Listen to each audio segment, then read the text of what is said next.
Eu acho que a primeira é você ter uma programação, você ter os smart contracts programados de uma forma que você não tenha erro operacional. Assim, um dos grandes problemas que a gente tem hoje em dia são erros no controle das emissões, né? Controle de covenants, controle de pagamentos, controle de cálculo de PU das emissões, concentração de devedores, etc. Então, você depende muito desses prestadores de serviço que a hora que você sai lá, parece que tá tudo certo, você vai descobrir daqui a 1, 2, 3, 5 meses ou 2 anos que tá calculando tudo errado. Assim. Então, a hora que você tiver isso, um smart contract bem programado, todo verificado e que siga a vida inteira da operação, você não depende mais de pessoas, não depende mais de nenhum tipo de informação adicional, você simplesmente tem isso. Então, acho que o primeiro erro operacional, eu acho que ele tende a diminuir muito. Acho que flexibilidade nas liquidações. O dia de liquidar uma oferta no mercado primário, para mim, é um transtorno. Tem uma burocracia gigante para fazer e eu tenho 5 horas da tarde que consegui creditar o dinheiro na conta do cliente. Então, se eu conseguir usar isso, principalmente via Brex, se eu conseguir fazer isso até meia-noite, eu tiver uma janela muito maior, eu tiver um mercado secundário que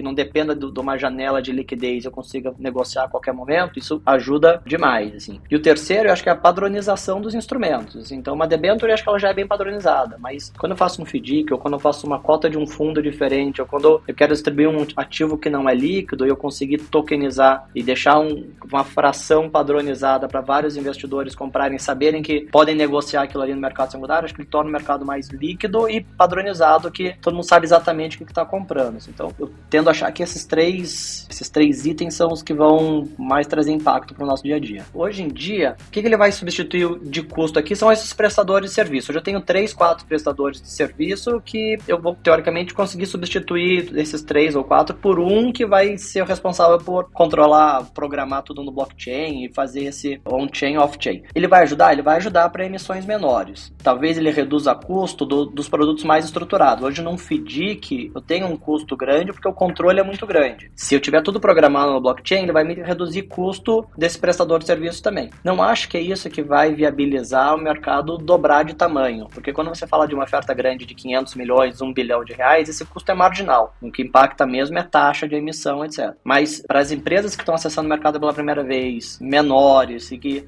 esse custo de estruturação ele acaba sendo impeditivo, eu acho que ele vai dar muita visibilidade. Né? A CVM acabou de soltar aqui uma consulta pública para dar acesso às empresas que faturam até 500 milhões de reais. Então, para esse tipo de empresa que hoje não acessa o mercado e que custo realmente impacta porque a operação é pequena, eu acho que o blockchain, a tokenização vai vir para baratear e talvez eles comecem realmente usando isso. E aí, começando usando isso, conforme vai crescendo e isso vai virando padrão de mercado, ele vai acabar estendendo para o restante. Então, vai diminuir marginalmente as grandes emissões, acho que vai trazer mais segurança do que redução de custo, mas eu acho que ela vai viabilizar ter novas empresas captando o mercado de capitais.